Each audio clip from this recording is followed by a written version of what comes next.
възможности за тази привилегия. Благодаря ти, които ти казваш, че онези, които ги приеха, Господи, ти даде право да станат Божи деца и синове на дъщери. Отдавам ти цялата слава, хвала, благодаря, Господи, от това, което си, Господи, и това, което ти можеш да направиш, Господи, след ти Божи.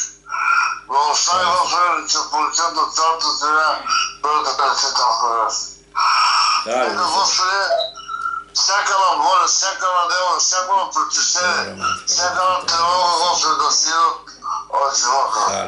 Защото, Господи, ти си с нас, бъде жена, която тяга, Господи, те не тишават от къде. Благодаря ти, че в името на Исус и в името на Исус, Господи, усъвършено изцеление. Благослови се, Господи, ти, за които са, Господи. Молим ти там, където ти знаеш и ни познаваш, дай, Господи, Твоето съвършено изцеление, благослови. Отворя на сърцата тази вечер, Боже, за да приеме Твоето слово, словото на живота. В името на Исус, Боже, амин. Слава на Господа. Слава на Бога, амин. Спрете ми ходите. Така, и аз се моля на кратка молитва. Святи небесни Татко, пред Тебе стоим, Боже, в този вечерен час. Молим Ти, Боже, в края на този ден, отново може да наследим в Твоите име, Святи Господи, отново да се поклоним, отново Татко да скажем нашите прошения и нужди пред Тебе и да чуем Твоето Слово, Боже, което имаш за нас. Защото сам Ти казал, Господи Боже, не само сляпчив човек, но всяко Божие Слово. И аз се моля, Татко, Ти не дай духовната храна и тая, Господи Боже, нека Святи Дух да работи съзнателно, Господи Боже, нека се повече. Исус Христос се изобразява в нас. В името се помолих Твоя, Боже. Благословен да бъде име Татко от века до века. Амин, Татко. Амин. Слава бъде на Господа. Днес с Божията помощ искам така да говоря върху една тема. Християнина между закона и благодатта. Ако приемем, че християнин е един пътник, от една страна стои закона, от другата страна стои благодатта. Към кое трябва да отдавам внимание, ако мога да така християнина, това е важно, ще ви кажа защо. Защото имат църкви, които слагат закона и пиедестал, а благодатта почти няма. А други хора поставят благодатта и закона ще го няма. И наистина трябва да разберем кое до къде е. Ще кажа защо. Защото и закона е даден от Бога, и благодатта е дадена от Бога. Обаче ще разберем кое до кога има сила, наистина, и кое трябва да бъде има надмощие в живота ни. Сега, Йоанна 1 глава, 16-17 казва така, защото ние всички приехме от Неговата пълнота и благодат върху благодат. Понеже законът бе дан чрез Моисей, а благодатта и истината дойдоха чрез Исуса Христа. Словото Божие каже благодатта и истината, това са две неща. Благодат и закон. Сега, разбира съм, много път не говорим за благодат, като нещо така, наистина, едва не малко да разбираем, не? Всичко е по благодат, наистина. И когато времето е хубаво, и благодатно време, наистина така съждаваме, наистина.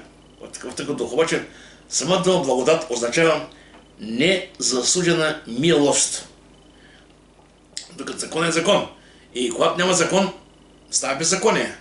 Въпросът е да им как да съчетаем закона, благодатта и как християн наистина трябва да се отнася към двете неща. Сега, първо, много пъти християните тръгват с вяра, но после стремежи да бъдат по-святи, се опитат да живеят според закона. Ще кажа защо. Аз когато пера в Господ преди повече 30 години, спомням си, когато пера Бога началото, и така исках, така бяхме една група християни, искахме да правим нещо, не само да ходим на църква, цялото време, нещо да правим и ние, така нещо, да помогнем на Бога, да станем по-святи. И да човек почва да спиш правила сега, това ще правя, това няма да правя, и едва не се опитаме някакси да стане много повече, колкото Бог иска. И бъде се проваляхме. Що? Защото правилата са човешки неща. И когато човек сам се постави правила, винаги ги нарушава. Обаче заради, така Господи, научила. С време така разбрахме, че не е ние, а Бог е този, който послава правилата. Те са в Божието Слово. И наистина от нас, това, което иска, Бог иска, приемайки това Слово, да се вселява в нас, да го живеем. Това Слово, да има живот. Не други учения, не човешки учения, а това е Божието Слово. Сами се казва Словото Божие, не само сляпчив човек, но всяко Слово, което е за Божието уста. Другите имаме казва, всяко Божие Слово. Така че Божие Слово е това, което наистина ни дава правилата, с които живеем. И тук сега към галатяните, това е едно послание, към което апостол Павел се обръща някакси по по-различен начин. В много пъти човек, който пише послание, пише така, здравейте, как си, нормално е да пита хубави неща. Но тук и да се един поздрав, с който буквално къде кажем, нещо е страшно. И казва така, Галатяни 3 глава: О, несмислени галатяни! Кой ви омае, пред чието очи бил учена като растат? Кой ви омае? Така става, несмислени. Сама дума несмислени, где толкова нещо означава малумни. Интересно да отидем, Господи. Апостол Павел пише към тези хора с такъв голям упрек, обаче имаше защо. Кой ви омае? Самата дума омае е много силна и ще кажа защо. Когато един се прави фокуси, той наистина по един човешки начин гледа така хората да ги омая и да могат да гледат към него и те през това време да прави нещо, което те да не го видят. И сега дума винаги показват нещо, което реално не може да ви отзад какво става. Като така омая, това значи, че зад тази благовест стои нещо друго. Нещо, което омайва хората и хората вече понякога губят истината и точно така са омаяни. И това е едно предупреждение. Ще кажа, що вижте в Колосяни 2 глава, два стиха, които се много са така. Внимавайте да не ви заплени някой с философията си изпразна измама по човешки предания, по поръчното учение на света, а не по Христа. Внимавайте така. И каза така, това изръчвам, за да не ви измами някой с убедително думе. Значи, не е важно човек как изглежда, какъв костюм носим, как говори, колко е красив. Това не е важно. Важно е това, което говори, да бъде от Словото Божие. И ще кажа, че винаги заблудите идват нещо от Словото, ама не толкова. Нещо, което е прибавено. Малко от малко. Ще кажа, защо когато Адам Ева, когато дойде дявола при Ева, ако каза, така ли каза Бог, ама ти ще каза Бог. Преди пак дойде с Божие Слово. И дявола така ще дойде. И да днес каза.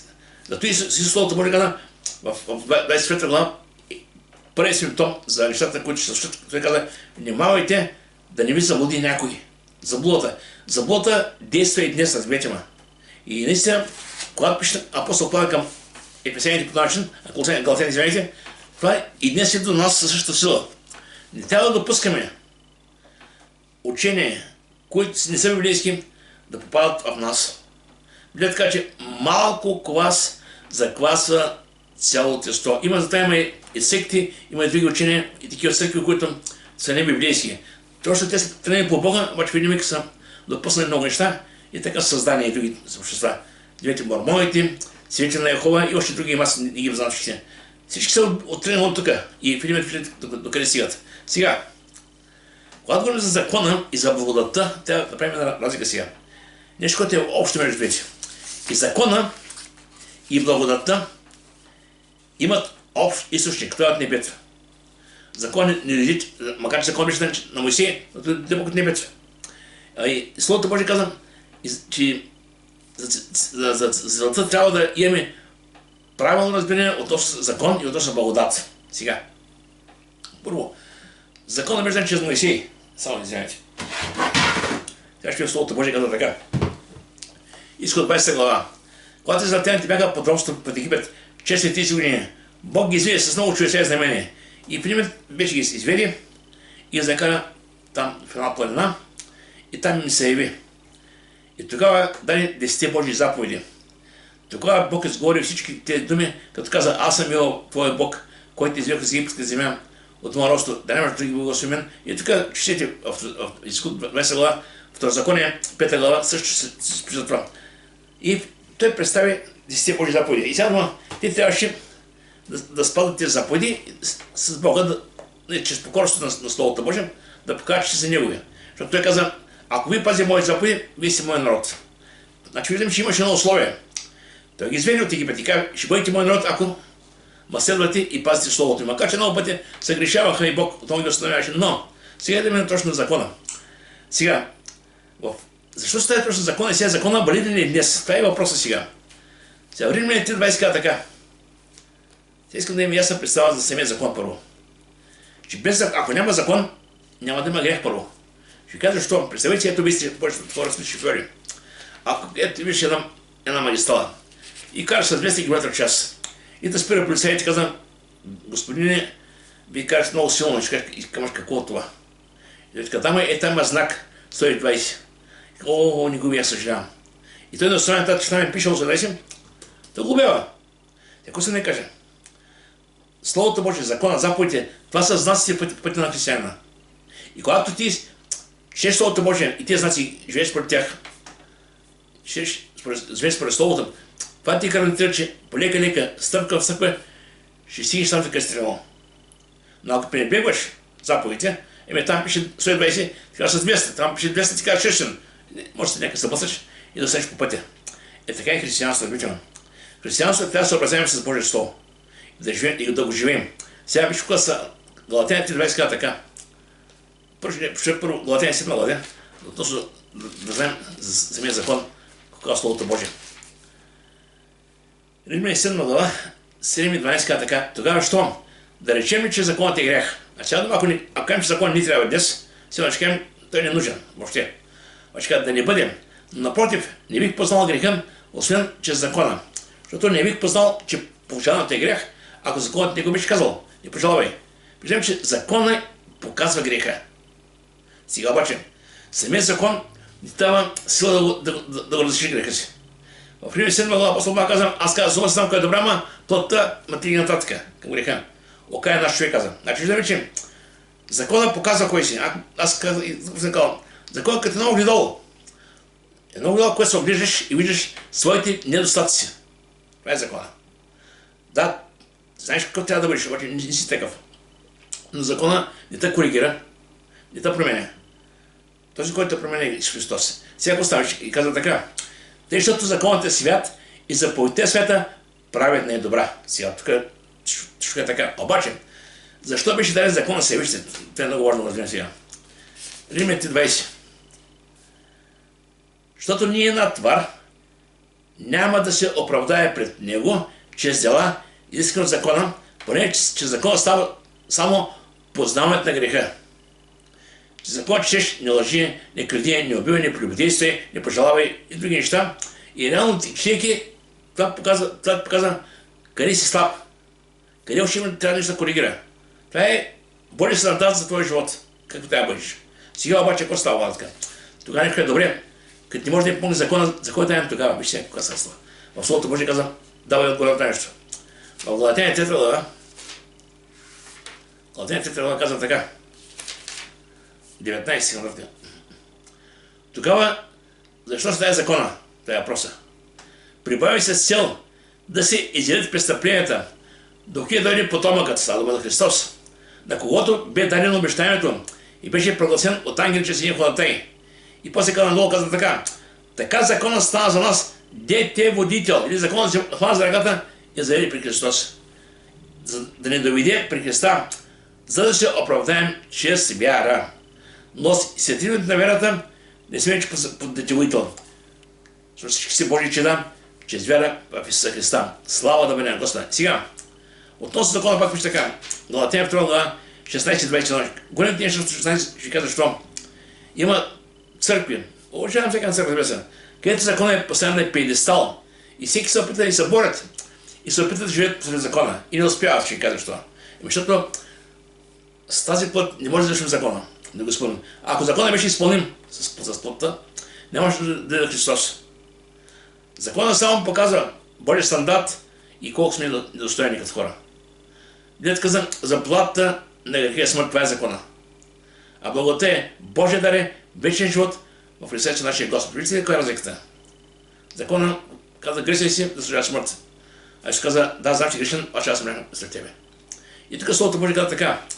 Като знаем все пак, че човек не се оправдава чрез дела искрени от закона, а само чрез вяра в Исуса Христа, и ние повярваме в Исуса Христа, за да се оправдаем чрез вяра в Христа, а не по дела по закона, защото чрез дела по закона няма да се оправдае никоя твар. Колко ясно каза. По дела по закона не забравим. И така каза така, не осветявам Божията благодат, обаче, ако правдата се придобива чрез закона, тогава Христос е врал на празно. Тогава, ако ние можехме чрез закона да станем праведни, нямаше да дойде Христос. И сега, какво ставище още вика в Римия 16 стих? Закон е добър и праведен и свят, но той беше време и място. Той беше до Христа. Когато Христос дойдеше, да каже, благодата и истината дойде чрез Христос. И сега, Римия казва така, ще съгласен. Защото грехът няма да я владее, понеже не сте под закон, а под благодат. Ако ние живеем под закон, винаги ще има една заповед. Заплата на греха е смърт, а човек винаги ще бъде някъде ще сбърка. Не може да плати чрез закон.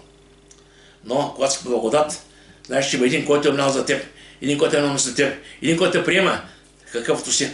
Словото Божие казва в Матея 11, елате при всички, които сте отрудни и обременени, ще успокоя. Елате така при. Така че, сега, Словото Божие казва, а благодатта и истината дойдоха чрез Христос. Сега, самата дума благодат. Самата дума благодат означава незаслужена милост.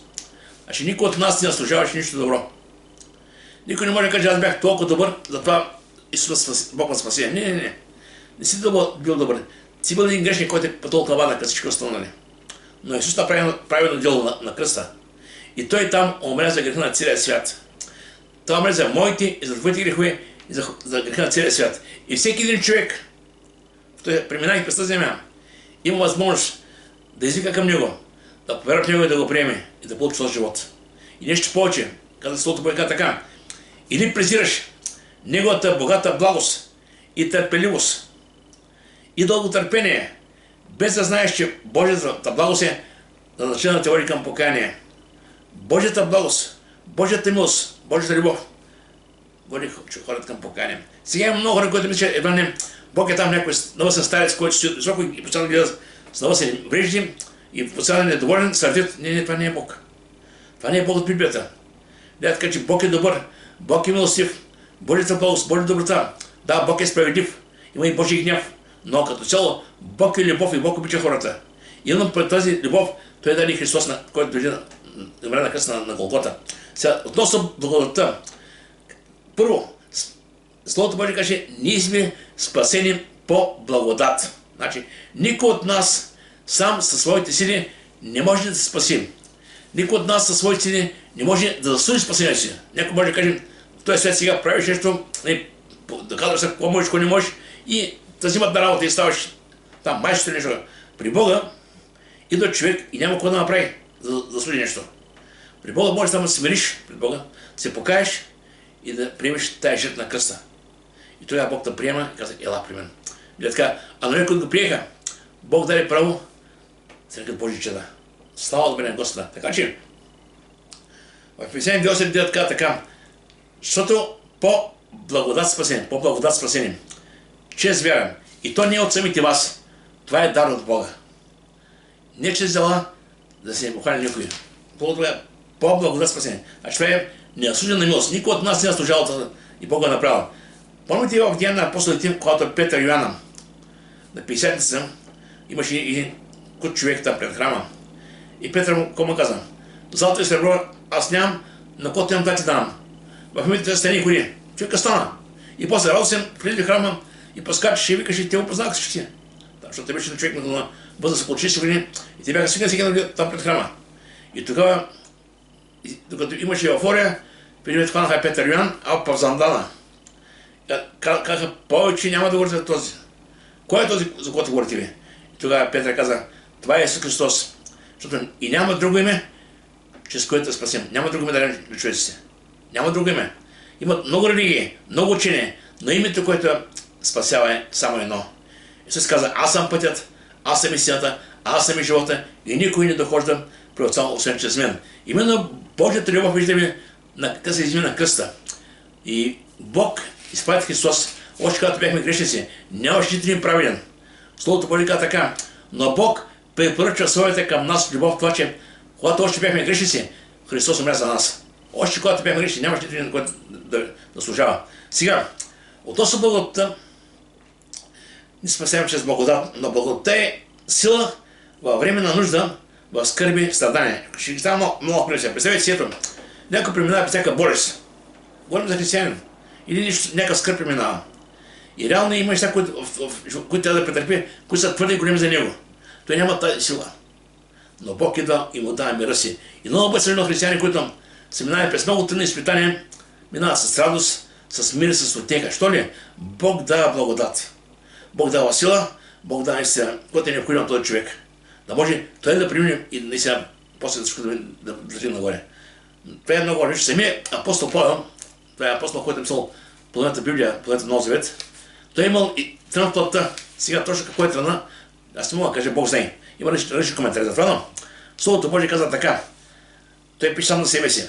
А за да не се превъзнасям при многото откровение, даде ми се мъчически трън в плътта. Патям сна, да ме мъчим, да не се превъзнасям. Имаше и причина.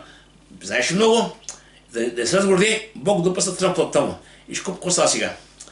За 3 пъти се молих на Господа да се отмахне от мене тръна. Но ще му каза Бог. А той ми рече, доволно ти е моята благодат. Защото силата ми в нему ще се показва съвършена и тъй с превъзходно голяма радост по-добре ще се похвали с немощи си, за да почува на мен Христовата сила. Вече той се примири, да каза Бог ми дава благодат. Бог какво му каза? И после каза така, да се намерим удоволствие в немощи, в укори, в лишение, гонение, притеснение за Христа. Защото когато съм немощен, тогава съм силен. От кого е силата? От Святия Дух.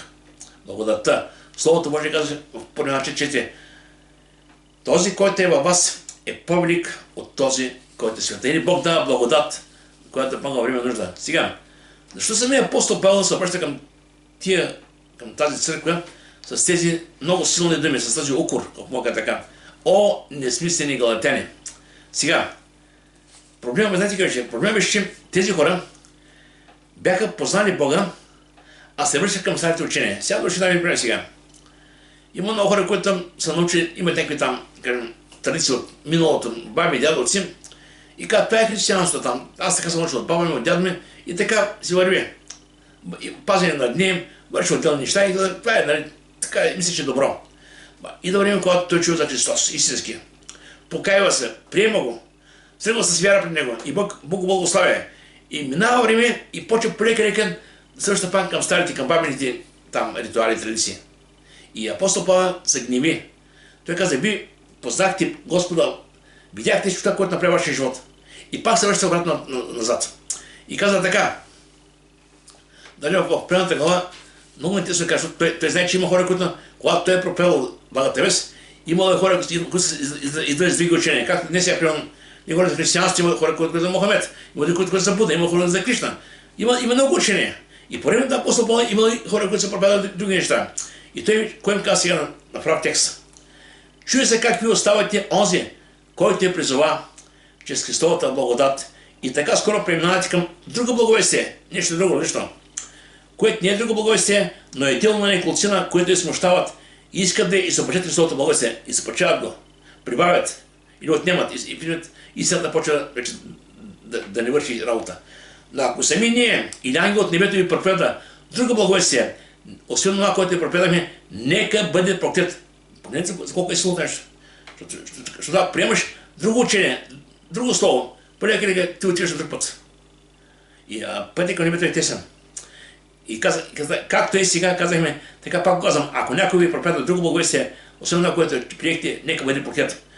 Защото човеци искам да гониш сега или на Бога. Или ако искам да гониш на човеци, ако бях гониш на човеци, нямаше да бъда Христов слуга. Виждаме апостол Павел, знае наистина за какво прави. Той прие благодат от Христос лично, така че не го боли всяка една душа. Създаваше църкви, създаваше общества и когато нещо се получи, той наистина, Словото Божие даже каза, за вас съм в родилни мъки.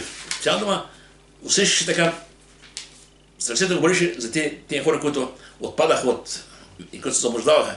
И после каза така, и вижте сега, пак главата, 4 глава, 8 каза така, но тогава, когато не познахте Бога, вие ръбувахте на уния, които посещават се богове. Когато човек не познава Господа, той си има там свой разбира, свой вероятен, свой суеверие и така се върви. Обаче каза така, а сега като познахте Бога, или по-добре като станете познат на Бога, как се връщате назад към слабите и сиромашки първоначално учения? Как се връщате? Вие познахте Бога, познахте Христос, Той ви дава вечен живот, вече знае, имате Неговата благодат, познавате всичко, Словото Божие. Как се оставя всичко и се връщате обратно там? после чуди как става нещо. И сега, после Галатяни 5 се казва така, вие вървяхте добре, кой ви попречи да не бъдете послушни на истината? Значи, има причина, се казва така. Това убеждение не беше от вас, от този, който ви е призовал. Малко от вас закасат цялото тесто. Виждам колко сериозно. На цялата истина, когато дори малко плаш, всичко става. Ще дам един пример сега. Ето, някой почва от вас си готвачи. Готни на хубаво ястие. И накрая, като слеш малко повече сол или малко повече, което не трябва, и всичко става захвърлено. Така е. Не може да насиш чуждо учение и да кажеш, ама той искам много да украся. Няма какво да украсим. Благата е завършена. Христос казва Словото Божие на 19. Свърши се. Той завърши изкуплението. Вече всичко друго, което е навън от Словото Божие, не е необходимо. И сега, и така в Словото Божие ще прочета още два стиха в Галатяни 2.4. Той наистина е много радикален спрямо от тях. Казва така. Галатяни 2.4 казва така. И то лъже братя, които се вмъкнаха да се гледат свободата, която имате в Христос, за да не поробят. Лъже братя. Значи хора, които правят са християни, са Христови, влизат между вас и вас заблуждават. И нещо, което е важно да кажа така. Значи, това е много важно да стигнем в истината и да им насиме смут от вашето учение. Сега вижте, между време на апостол Павел, който е проповядал апостол Павел, имало две опасни учения. Днеска са много повече, но тогава са имало две и тези две и днеска ги има. Първото се нарича юдаизъм или легализъм. Вяра в Бога и спазване на определени заповеди от закона. Ще дам пример сега. Те са казали, ви си вярвайте в Бога, обаче трябва да правите специално за езичните си, трябва да има обрязване. Се обрязвате. А за евреите да правите и жертва, и корбани. Сега да виж сега колко е малко. Приемат Христос, вярват в Него, но трябва и да се обрязвате. Или да правите жертви. По този начин ви прибавяме. Ръководите казваме, защото само Господ той спася, но не трябва да прибавим. Знаете какво става? Когато прибавиш, Словото Божие казва така. Стойте прочее, твърдо, свободата, за която Христос се освободи. Не си придите отново по тромско иго. Вие, които желаете да се определят чрез закона, сте се оттъчили от Христа. Оттъчили каза. Отпаднали се от благодата. Няма как да станеш по-свят, като спазваш закона и правила. Светостта е дело на Господа, когато не върнем по Бога, с покорството на Него. Той е този, който ни дава силата и нас свещава. Така че трябва да се... А относно, има още една група хора, се нарича антиномияни. Това са хора, които са казали това другата крайност. Само вяра в Бога, няма нужда да се посвещаваш, няма нужда да промениш живота си. Остане така какъвто си. И няма нужда. Това е страшно, разберете ме. Страшно е, ако няма промяна в човека. Евреи 12 казва така, търсете мир с всички и оно същите безкрит никой не яви Господа. Разберете ме, да е важно. Не може да кажа, аз съм вярващ и така вече край. Та била така християнин. Те била хубава. Наистина, вярата се вижда чрез зялата, чрез живота, чрез обходата и самото време показва кой е. Защото наистина видим, когато е при Бога, си много радостни, но въпросът е къде сме се време. И тези хора са казали, това са двете крайности. Едната крайност са придържани към закона. Другата крайност да кажем, не, аз съм свободен, че не ми трябва нищо. Няма може да се огледаш никога. Това пък е другата крайност. И имаме Слово Божие. Това слово наистина трябва да се образяваме с него. И сега има един въпрос. Може ли християна да живее по благодат, в същото време да се стреми да осъществи по закон? Че закон не може. Примерно ви казах. Този, който се стреми да живее по благодат и по закон, отпада от благодатта. Сега искам така да продължа малко от тези неща. Отпадането на закона води до отпадане от благодата, отпадане. И сега ще дам него само сега накратко. Галатяни 3.24 казва така. Така закона стана за нас детеодител. Сега да имаше време и място до Христос. И казва така, после, кое изпълнява закона днес? Някой ще каже да си закон е добър, да е свят Бог е дал. Да, така е, да. Обаче, вижте сега, когато Словото Божие за нас, в Новия Завет, какво правим сега? В Словото Божие казва така. Поне заповедите. Не прелюбодействай. Не оставяйте никому длъжни в нищо, освен един друг да се обичате, защото който обича другия, изпълнява закона. Поне заповедите, не прелюбодействай, не убивай, не кради, както се казва, не пожелавай. И когато не бъде друга заповед, се включат тези думи. да обичаш ближния като себе си. Любовта не върши злом, следователно любовта изпълнява закона. Виждате какво става сега? Всичко, което даде Бога в Стария Завет, тук го се трябва в една категория. Любовта. Любовта изпълнява закона. Сега, какво значи живот по благодат? Какво е тази живот? Това е буквално да живеем чрез вяра в Бога. Четем Словото Божие, опитаме се стъпка в стъпка да го разберем и да го живеем. И слушане, покорство и живот на Словото Божие. В Яков 1 глава, 22 стих, мисля, че там стъпка в стъпка да разберем Божията благодат. То не е нещо мистично, нещо, което е неразбираемо. Бог в Словото Божие ясно говори. Как тя живее християнина? И наистина, ако човек остане само с така една сляпа вяра, каже, аз просто вярвам, мен ми чак толкова задълбочавам. Не, необходимо ще кажа, защо Библията казва, че Сатана и демоните вярват и те перят. Нашата вяра не трябва да е такава. И трябва да вярваме да продължаваме да с Бога. И казва така, бивайте изпълнители на Словото Божие, а не само слушайте да лъжи себе си. Изпълнители и слушатели. Ако само слушаме, лъжим себе си. Но ако изпълняваме Словото Божие, това, което четем, го живеем, наистина Бог е с нас. И сега, имаме увереността от Словото Божие, няма никакво осъждение за тези, които са Христови. Това е много, много силно, че казва, защо има чува са хора, които казват, брат, това не страхуваме се дали нека знаем пред Бога, който ще каже Бог да не много съди нас, да не казва там, къде не е място, това пада, викам, чакай. Християнът трябва да има увереността, че той е преминал смъртта в живота. Вижте, ще прежем ако си сега. Йоанна 5 глава, 20 казва така, истина ви казвам, който слуша моето учение и вярва този, който ме е пратил, има вечен живот и няма да дойде на съд, но е преминал смъртта в живота. Няма да дойде на съд. Ще пиша още стих, Римляни 8 глава. Сега проче няма никакво осъждение за тези, които са християни, които ходят не по плът, но по дух. Виждаме, никакво осъждение. Християнът трябва да има свободата, че е спасен, новороден и наистина ще бъде при Господа. Сега, има две възможности пред християнина, като цяло, само на като ще споделя. Да се усъвършенства по път, да стреме, да стане по-свят, като спазва закона и да ходи да живее по благодат. Това са двете крайности, ще кажа защо. Ако се мъчиш чрез закона, винаги ще спъваш, винаги ще падаш, няма да успяваш. Чети Словото Божие. Да, добре, това е стол, хубаво и следваш, но приемай го, живей го. Там, където не успяваш, моли се Бог да даде мъдрост. Де ти поставя закона като начин и естествено спасение. Наше спасение чрез Христос, по благодат чрез вяра.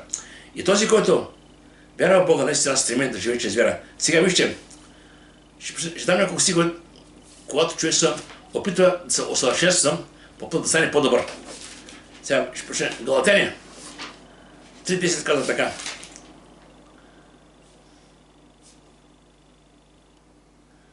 Защото всеки, които се облягат на главенска на закона, са подкрепва. Понеже е писано, прокет всеки, който не постоянно се да изпълнява всичко, което е писано в книгата на закона. Опа, какво става? Ако аз само че да изпълнявам тези закон, а не успявам, аз съм подкрепва. Но какво става сега? Словото Божие казва, че истина освободи от проклятите на закона. Освободина. И нещо, което е важно, не трябва да се поставяме правила и постоянно да едва не да изискаме от другите, от нас самите, като цяло да доказваме, че пазим на нещо, това или това, колко сме святи и колко повече наистина от други сме по-добри. Словото Божие така, и те никой да не ви осъжда за това, което идете или което пиете, или за нещо относно някой празник, или на месече или саута, които са сянка на това, което ще дойде, а тялото е Христово. Сега Бог да казва така, 20-20. Ако се с Христа относно учението на света, точно така, като живеете в света, се подчинявате на способност на постановление. Не похващай, не вкусвай, не пипай. Тези неща са разбавят употреба по човешки заповеди и учения. Тези неща наистина имат вид на мъдрост в богослужението и смирението, но не струват за нищо борбата против ограждане на тялото. Представете си, аз мога да ям и не мога да ям определени ястия, но това не ме прави по-святия. Ако аз съгрешавам пред Господа всеки ден, върша глупости, върша грях, каква е полза от това? Или ще нещо, или падаш някой жена нещо. Пред Бога е важно нашето отношение към греха, нашето отношение към Господа, нашето отношение към брата и сестата. Защото може да казвам, тези заповеди са много важни. Да взимаш Господа своя Бог и да обичаш ближния като себе си. И на тях не ще виси закона. Така че това са всички неща. Сега, кой е живот по благодат? Това е много важно. Това е живот чрез вяра. Евреи 11 ще казва така, а без вяра не е възможно човек да угоди на Бога. Защото всеки, който е при Бога, трябва да вяра, че е Бог и че Бог възнаграждава тези, които го търсят. И в Галатяни 3:11 казва така, а че никой не се оправдава, че побеждава искрено закона, явно това, че праведният чрез вяра ще живее. Виждате, поставят. Закон е добър, маче до тук. Праведният ще живее чрез вяра. И даже Римляни 8:11 казва така, отново пак по същата теза. Филипяни 3:16 казва така, живейте според знанието, до което сте осигнали. Значи, никой не е паднал от някъде така научен. Всичко да му е ясно в главата. Да, всеки ида при Господа, покаява се, приема го, започва да чете, нещо разбира. И понякога цял живот остане така, нищо неразбрано. Но въпросът е, четейки Словото Божие, Бог чрез духа си ни дава сила и да го разбираме, това, което ни е необходимо. Дава ни храната на времето. Хапка по хапка, стъпка по стъпка, дава ни всичко необходимо. И така цял живот, това е живота. Това е християнския живот. И важно е да разберем, че всичко това, което беше нужно за нас, той го направи на кръста, направи го. Не е необходимо да правим нищо да спасим, ако мога така. Не. Спасението е завършено. Сега, когато имаме нужда от благодата на Господа, знаеш, че винаги можеш да дойдеш при Бога и да получиш благодат във време нужда. В Галатяни евреи казва така, затова нека пристъпваме с разумение към престола на благодата, за да придобием милост и да намерим благодат, която да помага във време нужда. Значи, винаги, когато преминаваш през всяка ситуация в твоя живот, винаги можеш да помолиш да кажеш, Господи, това е живота ми, това е ситуацията, това съм аз. Ти виждаш всичко, аз съм го се справя. Аз помня Тебе. Аз вярвам в Тебе, искам може да ми помогнеш. В Псалм 55 казва така, и през един напас, и аз ще избавя, и че я проставиш. Еремия 30 казва така, извика към мен и ще покажа велики тайни неща, които ти не знаеш. В 1 Петрова 5:7 казва така, и всяка ваша грижа, лъжите не той се грижа за вас. И още скоро завърша, в Филипяни 4 глава 6 и 7 стих, тази много страшно стихове. Апостол Павел каза как да реагираме, когато дойдат изпитанията. Не да се безпокоим, не да закленчим, не да викаме какво става сега. Словото Божие казва така. Не се безпокойте за нищо, но всяко нещо с молитва и молба изказвайте прошенията си на Бога с благодарение. А Божият мир, който никому не може да схване, ще пази сърцата и мисли в Исуса. Виждаме ли се колко е отличко. Няма може да се вайкаме, се тюкаме, какво става с нас. Напротив, християнът трябва да живее по благодат, чрез вяра в Исуса Христа. Това е нашия живот. Наистина закон е добър. Чети Словото Божие и Стария Новия Завет. Знаеш, че твое спасение е единствено чрез вяра в Господ Христа. Нека Бог да благослови. Амин. Амин. Гале! Тя се помня само секунда. Гале!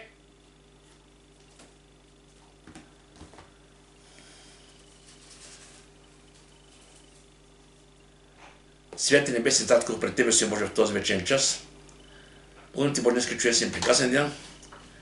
Значи можехме да общуваме в този присъствие, ако се може Ти дай Словото на закон за благодата.